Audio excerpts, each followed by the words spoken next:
Salut tout le monde, bienvenue sur la chaîne Rickly Fighters. Les amis, nous avons les premières ébauches du chapitre 103 de Dragon Ball Super à nous mettre sous la dent. Et le titre également qui se nomme Un héritage pour le futur. Alors ce titre directement, il m'interpelle. Et vous allez voir que finalement, il y en a certains, ils vont peut-être passer la première partie de cette vidéo. Je vous explique dans un instant parce que vous n'êtes pas sans savoir que Akira Toriyama est décédé tout récemment. Il avait 68 ans. Donc 68 ans, moi j'ai connu Dragon Ball, ça a duré quasiment 40 ans. 40 ans, voilà, je le connais depuis tout petit. C'est pas l'âge que j'ai, je vous dis pas que c'est cet âge que j'ai, mais bon, peu importe mon âge. Mais là, Akira Toriyama, c'est lui qui a lancé le game, c'est lui qui a lancé cette envie de se lancer justement sur les mangas. C'est un peu Dragon Ball, c'est Dragon Ball, il y a eu du Sensei aussi, mais c'est Dragon Ball vraiment l'original, c'est Dragon Ball, c'est Akira Toriyama. Quand je dis Dragon Ball, c'est parce que on pense Dragon Ball, on pense Akira Toriyama, c'est obligé. Mais Akira Toriyama, il avait cette puissance et c'est lui qui a mondialisé tout ça. Et franchement, on le remerciera jamais assez. Je vous le dis honnêtement, moi j'ai versé des larmes. J'ai versé des larmes quand j'ai entendu la nouvelle. Quand j'ai entendu la nouvelle, je n'ai pas pu croire. Je n'ai pas pu le croire. 68 ans les amis. 68 ans. Moi ça m'a fait quelque chose. Ça m'a touché. J'ai pleuré. Bien sûr que j'ai pleuré. Bon, peut-être pas toutes les larmes de mon corps. Mais voilà. Cette personne et Dragon Ball, ça a toujours été présent pendant toute ma vie. Même pendant la période où on n'a pas eu de Dragon Ball. Parce que voilà, il y a eu ce temps où on n'a rien eu. Mais moi, franchement, ça m'a affecté énormément. Voilà, j'ai eu des petits messages par-ci par-là qui m'ont posé des questions aussi. Je n'ai même pas osé y répondre parce que voilà, j'avais aussi ma petite période de deuil. C'est peut-être, alors pour moi, quelque part, il faisait vraiment partie intégrante comme si c'était quelqu'un de ma famille, quoi. Vraiment, il y a des stars comme ça, il y a des personnes comme ça bien connues. Je ne vais pas vous sortir tous des noms, mais il y a des personnes comme justement Akira Toriyama qui est énormément dans mon cœur. Il y a du Jackie Chan aussi. Jackie Chan, s'il venait à mourir un jour, ça me toucherait. Voilà. Et c'est des personnes qui ont réussi à mondialiser, qui ont réussi à apporter quelque chose dans le monde, alors que on est à l'extérieur. On est en gros regroupé tous là en France et on est un petit peu bloqué dans ce pays. Alors, j'ai rien contre la France, j'adore la France, on est en France, donc super, c'est magnifique. Mais la France, pendant longtemps, elle est restée trop bloquée, elle a trop montré du doigt peut-être les mangas. Bon, voilà, je ne vais pas vous parler des personnes qui ont pointé du doigt les mangas. Mais voilà, en tout cas, Akira Toriyama, lui, a apporté quelque chose dans le monde. Et voilà, je ne remercierai jamais assez. Et c'est pour ça que là, je vais lui rendre hommage.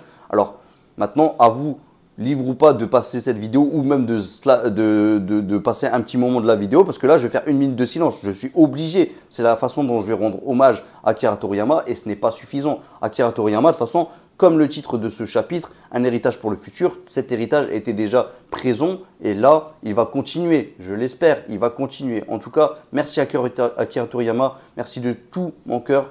Tu étais la personne vraiment qui lui a apporté énormément dans le monde de mon point de vue en tout cas. Voilà. Après, chacun son point de vue, bien entendu. Allez, c'est parti pour une petite minute de silence, les amis. Si j'avais un tel pouvoir, je serais... Tu veux que je te prouve le contraire? Je raconterai une nouvelle à tous.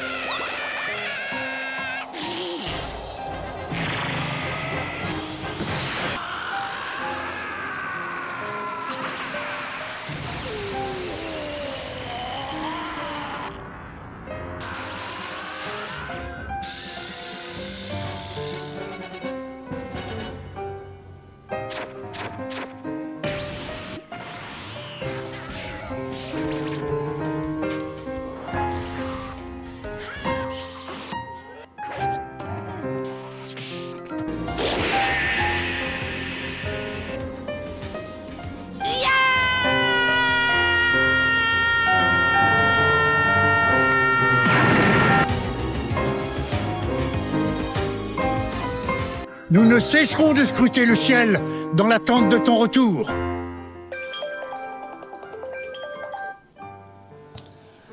Alors voilà, la petite minute est passée. Que dire? Bah écoutez, derrière j'ai lu aussi les interviews. Il y en a certains que j'ai trouvé vraiment très émouvants, d'autres que j'ai trouvé quand même assez surprenants. J'espérais quand même avoir un petit peu plus de leur part. Je vais même pas vous cacher un peu, je vais peut-être pas citer les noms, mais les comédiens français par exemple, il y en a certains, je suis quand même assez attristé de voir ce qu'ils ont dit. Bon, je pense que je m'attendais à plus, je m'attendais en plus. C'est pas que leur message, bien sûr, il peut toucher un public, mais j'espérais quand même avoir davantage de choses. Après, bon, ils restent dans le personnage qu'ils incarnent.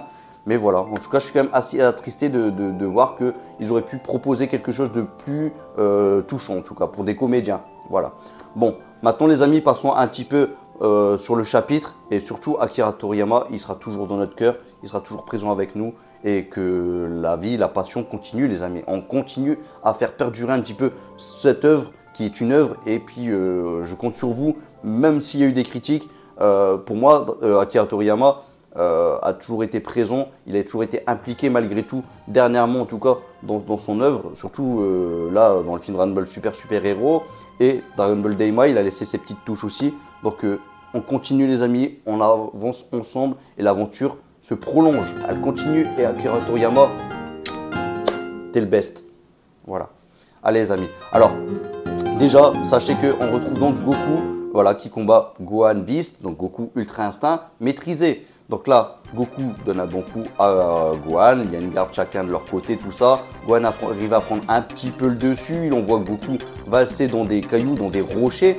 Donc voilà, là il n'y a pas de souci. Goku se relève ensuite tranquillement. Il y a une petite discussion voilà, sur Gohan qui a progressé, mais Goku lui aussi il a progressé et il le prouve, bam. Et là je pense, alors peut-être que je dis une bêtise, véritable Ultra Instinct, en tout cas peu importe, là il va au stade suivant, à un niveau au-dessus, bam, il calme son corps, il calme, il apaise son esprit et c'est parti, la puissance max, il apparaît derrière le dos de Gohan, un coup dans le dos, bam, que je te le décoche et donc Gohan décolle.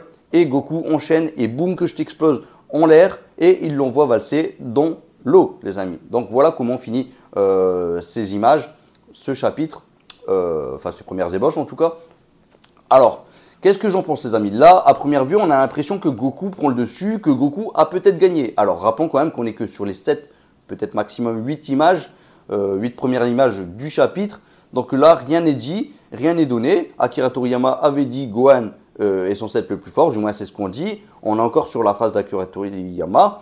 Donc quelque part, on a encore espoir que peut-être Gohan pourrait gagner. Bon, espoir peut-être pour moi, parce que oui, je suis du côté plutôt de Gohan. Maintenant, je vous l'ai dit, je sens plutôt qu'il y aura une ex-aequo, une égalité. Donc peut-être que ça va quand même se réaliser, mais là, j'ai presque envie de dire que les cacarottes sont cuites pour Gohan. Les cacarottes sont cuites.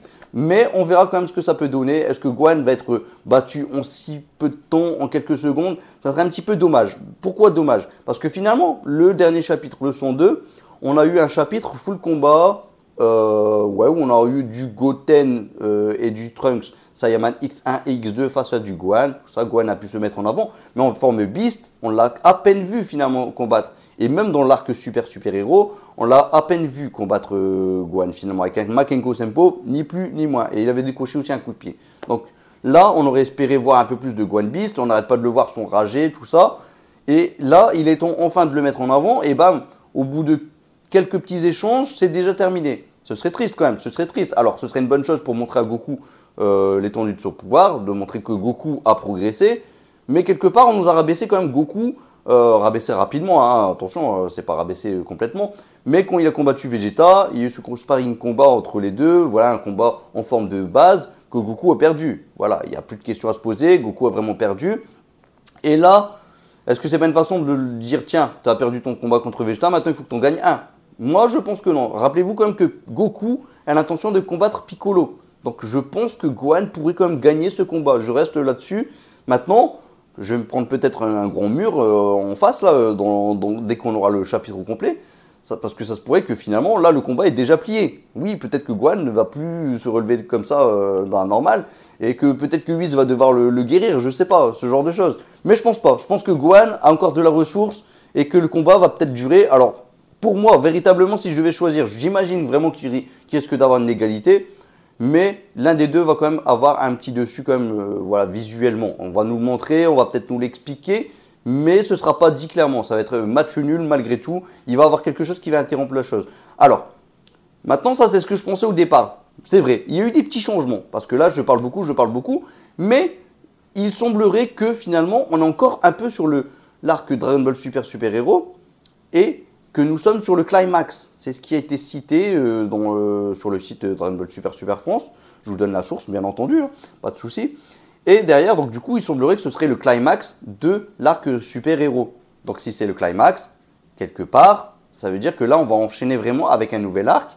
Donc si on doit enchaîner sur un nouvel arc, ben écoutez, ça veut dire que là on est sur la fin de l'arc super-héros. Donc si on est sur la fin super-héros, peut-être que Gohan pourrait perdre comme il peut gagner. Mais le problème c'est que Goku, pour moi, il ne s'est pas réellement entraîné. Parce que si on est vraiment sur le climax, ça veut dire qu'il s'est vraiment, et ça j'arrête pas de le dire, il n'a pas dû se passer grand chose, beaucoup de jours entre temps, et Goku n'avait pas vraiment progressé, si ce n'est qu'il a combattu Vegeta. Alors est-ce que c'est une façon de nous dire qu'il avait progressé? Je sais pas. Mais pour moi, visuellement, en tout cas, ça prouvait pas que Goku s'était amélioré. C'était plus un combat pour savoir lequel des deux avait raison sur une chose. Voilà, pour la méditation de Vegeta, entre autres. Et là, Goku dit qu'il a progressé, donc on doit le croire. Quand c'est dit, c'est tout. Il a progressé, mais est-ce qu'il a véritablement progressé d'un grand niveau? Voilà, déjà, j'ai envie de savoir qu'est-ce que c'est que cette transformation qui nous a sorti là. Est-ce que c'est le trou Ultra Instinct? Est-ce que je sais pas, parce que le mec il sort d'abord l'Ultra Instinct maîtrisé, on nous dit c'est sa transformation la plus puissante, ensuite il nous ressort quelque chose derrière. On se fout de nous, c'est trop facile. Donc là, Gohan pourrait très bien nous sortir aussi quelque chose en nous disant tiens, moi aussi j'ai quelque chose, j'ai de la ressource, t'as cru quoi là? J'ai les pupilles, ils ont pas changé de couleur, allez hop, hop, changement de pupilles, on y va à fond. Et là, les pupilles deviennent vraiment bestiales, ils passent du blanc au rouge par exemple, et boum, ça explose. Donc voilà, après, moi dans l'idéal, je vous le dis, après c'est le petit fan de Gohan peut-être qui va parler, mais dans l'idéal, je pense qu'au niveau du scénario, le mieux ce serait quand même que Goku perde, mais complètement. Bam, un coup, on n'en parle plus, Goku. Voilà, il faut que tu t'entraînes encore. Maintenant, ce qui m'interpelle le plus, c'est quoi? C'est ce titre, un héritage pour le futur. Est-ce que le titre, c'est pour rendre hommage peut-être un petit peu à Akira Toriyama Sensei? C'est possible, mais je pense pas. Je pense que le titre était déjà prévu de base. Et donc là, le titre, c'est un héritage pour le futur. Est-ce que c'est pas une façon de dire Gohan, tu vas perdre? Mais par contre, là, ce que tu as là déjà maintenant, c'est déjà pas mal. Donc si maintenant, moi, je venais à mourir, je sais qu'au moins, je peux partir les mains libres. Je peux partir tranquillement, là, mon paix, quoi. Voilà, clairement, il n'y a pas d'autre chose à dire par rapport à ça. Mais voilà, est-ce que vous voyez une autre chose? Est-ce que vous pensez que Gohan va perdre? Est-ce que vous pensez que Goku va perdre? Est-ce que vous pensez qu'il va avoir un ex-aequo, une égalité? Est-ce que vous pensez que derrière, il peut avoir un Black Freezer qui débarque? Sait-on jamais, un climax, il peut s'en passer des choses. On peut dire, tiens, bam, Black Freezer, il arrive, je débarque, j'ai besoin de vous, les amis. Ou alors, carrément, il explose tout le monde, il met tous au tapis, il explose même Beerus, tant qu'à faire. Soyons fous, les amis. Il peut s'en passer des choses. Voilà, il explose même Whis, soyons encore plus dingues. Bon, là, je vais loin. C'est des choses que je n'y crois pas du tout. Whis ne perdrait pas comme ça, c'est pas possible. On ne peut pas perdre, Whis ne peut pas perdre. C'est juste, voilà. Je pense que Whis restera toujours le plus fort. Il ne sera jamais vaincu. Même en entraînant Goku, même en entraînant Gohan, qui tu veux, ils ne seront jamais vaincus. En tout cas, Whis, lui, ne sera jamais vaincu. Beerus, on peut se poser la question quand même. Il y a moyen, c'est un petit peu dans l'histoire, c'est un petit peu ce qu'on nous apporte depuis le début, comme quoi Beerus, peut-être qu'un jour, il risque d'être surpassé, que ce soit par Vegeta, par Goku. Et puis là, dernièrement, on voit quand même qu'il y a du Gohan qui a relevé de niveau. Piccolo, il est revenu carrément aussi à jour là. Mais après, justement, parlons de Piccolo, je vous avais déjà dit, et moi je vous l'avais dit, et je reste encore là-dessus, parce que même si on a vu ces 7 premières images, Goku aimerait combattre Piccolo. C'est pas pour dire, tiens, j'aimerais combattre Piccolo, mais derrière, j'ai battu Gohan. Si tu bats Gohan, tu bats Piccolo. Ça sert à rien, ce combat. Finalement, ce combat serait inutile. Il y aurait peut-être de la stratégie de la part de Piccolo, parce qu'il est quand même très stratège. De mon avis, en tout cas, Piccolo est beaucoup plus stratège que Gohan. Gohan nous a montré moins de stratégie dans le monde de Dragon Ball. Maintenant, Gohan est perçu comme quelqu'un de très intelligent. Donc, Gohan, quand même, a de l'astuce. Il a quand même ce qu'il faut pour pouvoir feinter. Mais Piccolo, c'est vraiment lui le stratège en soi. C'est lui le stratège, c'est lui qui apporte les bonnes solutions. Mais en tout cas, Piccolo et Gohan, un bon duo parfait. Peut-être que les deux pourraient combattre à deux contre Goku, par exemple. Si jamais, en tout cas, Gohan perdait. Si jamais Gohan perdait. Attention. Mais pour moi, Gohan va gagner. Et Goku va combattre quand même Piccolo après avec un petit match d'entraînement plus tard. Et Piccolo va perdre. Piccolo va perdre. Mais attention, il va quand même montrer du bon niveau, Piccolo. Et du coup, là, ça va donner un déclic à Goku pour pouvoir s'entraîner davantage, pour pouvoir s'entraîner de façon encore plus ardue et revenir avec un niveau encore plus fort. Et plus fort que qui? Que Gohan Beast déjà. Que Gohan Beast qui l'aurait peut-être battu. Voilà. Ça, c'est mon avis, c'est ce qui pourrait se passer. Il pourrait avoir un Black Freezer qui intervient quand même à tout moment. Il pourrait avoir un Black Freezer, attention, ça, on en a parlé en live avec Saikyo, avec Boo Fighters, avec Je Fonce, avec Fumigène H aussi, parce que voilà, j'étais là au premier live, pas au deuxième, par rapport à ce nouvel arc. Enfin, je dis nouvel arc, mais du coup, finalement, c'est pas vraiment un nouvel arc. Mais vous m'avez compris.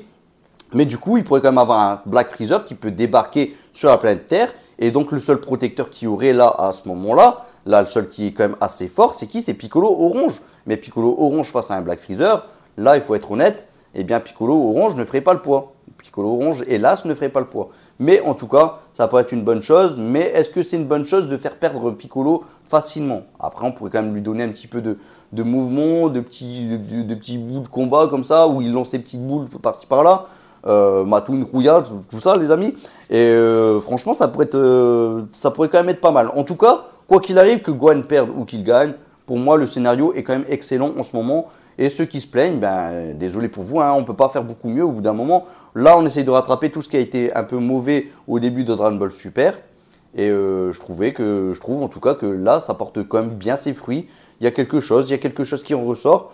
Maintenant, on verra ce que la suite va nous donner. Mais là, pour l'instant, c'est un bon début. Même si, comme j'arrête pas de dire début, mais en vrai, on est sur la climax finalement de l'arc super-héros. Donc voilà, bon, ça me contredit. Mais en tout cas, ça relance peut-être la hype pour le prochain arc réellement. Voilà.